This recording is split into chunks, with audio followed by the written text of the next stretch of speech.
Welcome to Thanu Science. In this video, we'll learn the answers from answer very briefly part in the chapter of 17, that is Animal Kingdom of class 9. First question, define taxonomy. Taxonomy அப்படின்னு சொன்னால் classification. So classification உங்களுக்கே தெரியும், வகைப்பாடு. So எதோட வகைப்பாடுன்னு சொன்னால் அனிமலோட வகைப்பாடு, அதாவது organisms. So நிறைய ஆர்கனிசம்ஸ் இருக்குது, அந்த ஆர்கனிசம்ஸை வந்து வகைப்படுத்துறது தான் taxonomy. So taxonomy is nothing but branch of science which makes the study of wide variety of organisms easier. So நிறைய வகையான உயிரினங்கள் இருக்குது, ஆர்கனிசம்ஸ். அந்த ஆர்கனிசம்ஸை வந்து ஈஸியாக வந்து ஐடென்டிஃபை பண்ணுறதுக்கு அது கிளாஸிஃபை பண்ணுறது தான் டாக்ஸானமியோட work. So taxonomy is the science of classification which makes the study of wide variety of organisms easier. Question number 2. What is nematocyst? Nematocyst is the stinging cells which is present at the surface of tentacles in aquatic animals.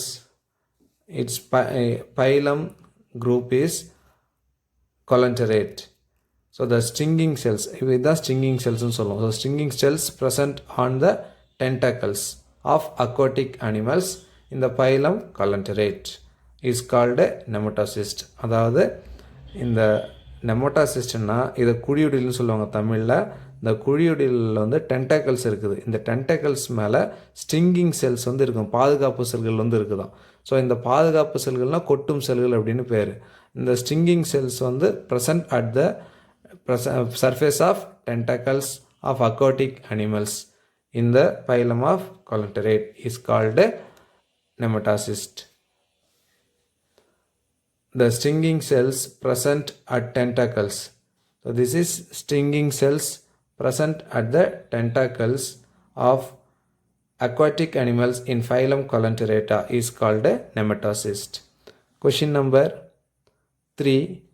Why colenterate are called diploblastic animals?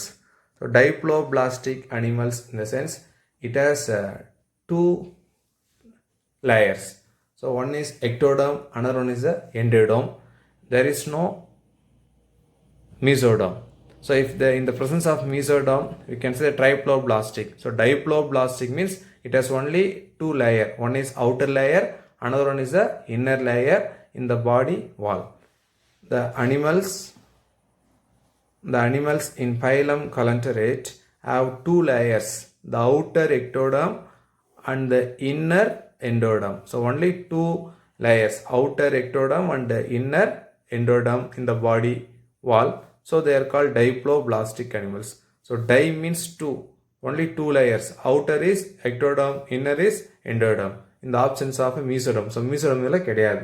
So இந்த ரெண்டு இதுவும் எப்படி பிரிஞ்சிருக்குமா, யாருக்கும் நம்ம separate ஆகிருக்குமா இந்த ectoderm எண்டோடர்ம்னு சொன்னால் மீசோக்ளியா அப்படின்னு இருக்குது. ஸோ மீசோக்ளியா ஒரு சப்ஸ்டன்ஸ் மூலமாக, அது செல்லுலர் ஜெல்லி லைக் சப்ஸ்டன்ஸ் மூலமாக இது செப்பரேட் ஆகிருக்குது. எக்டோடர்மும் எண்டோடர்மும் எதில் அப்படின்னு சொன்னால் இந்த கோலண்டரேட்டில். ஸோ குழியுடிலிகள் அப்படின்னு சொல்லுவாங்க. குழியுடில்னால் ஜெல்லி ஃபிஷ்ஷு, ஹைட்ரா, அதெல்லாம் குழியுடிலிகள் கோலண்டரேட். அந்த கோலண்டரேட்டில் இந்த டூ லேயர் தான் இருக்குது, outer ectoderm, inner endoderm. These two layer separate by the mesoglea, right? So that only two layer, so it is called a diploblastic animals. Next, question number 4. List the respiratory organs of amphibians. We know that amphibians in the sense they have dual adaptation in land and water. That is they are called amphibians. அது நீர்லையும் வாழும், நிலத்திலையும் வாழும். அது வந்து amphibians அப்படின்னு சொல்லுவோம், right? இதோட respiratory organs. So நம்மளுக்கு எப்படி நோஸு, நாஸ்ட்ரில்ஸு, ஆல்வியலி, பிரான்ச்சியோல்ஸ் இருக்கோ அந்த மாதிரி அதோட organs, respiratory organs of amphibians. So first gills, lungs, அதாவது கில்ஸ்னால் செதில்கள், லங்ஸு, ஸ்கின்னு, ஃபேரஞ்சியல் ரீஜன், அதாவது தொண்டை பகுதி, அது போன்று இவை அனைத்தும். These things are respiratory organs of amphibians. Next, question number 5. How does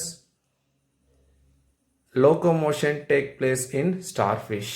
So starfish வந்து எப்படி இடப்பெயர்ச்சி ஆகுது, எப்படி மூவ் ஆகுது அப்படின்னு சொன்னால் with help of tube feet. So locomotion occurs by tube feet, குழாய் கால்கள் அப்படின்னு சொல்லுவாங்க. Number 6. Are jellyfish and starfish similar to fishes if no justify the answer. Jelly ஃபிஷ்ஷும் ஸ்டார் ஃபிஷ்ஷும் மீன் மாதிரியா அப்படின்னு கேட்குறாங்க. இது நேமில் தான் ஃபிஷ் இருக்குதே தவிர ஆனால் இது ஃபிஷ் மாதிரி கிடையாது. ஏன்னா answer is no.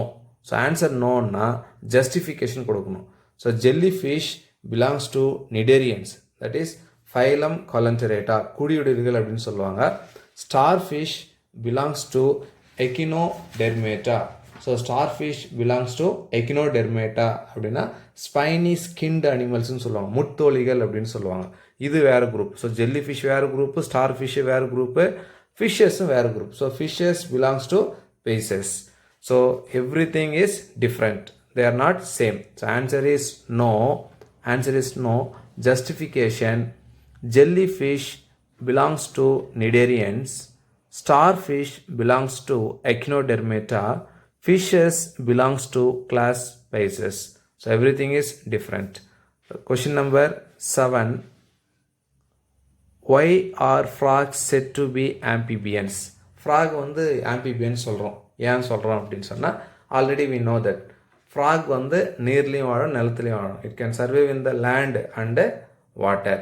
So the frogs have dual adaptation. So டுவல்னா இரண்டு, dual adaptation in land and aquatic environments, நீர்நிலைகளில் வாழக்கூடியது. So they are called amphibian. So frogs have dual adaptation in land, நிலத்துலையும், அண்ட் அக்வாட்டிக் என்விரான்மெண்ட்ஸ், நீர்நிலைகளிலும் வாழக்கூடியது, adapt பண்ணக்கூடியது.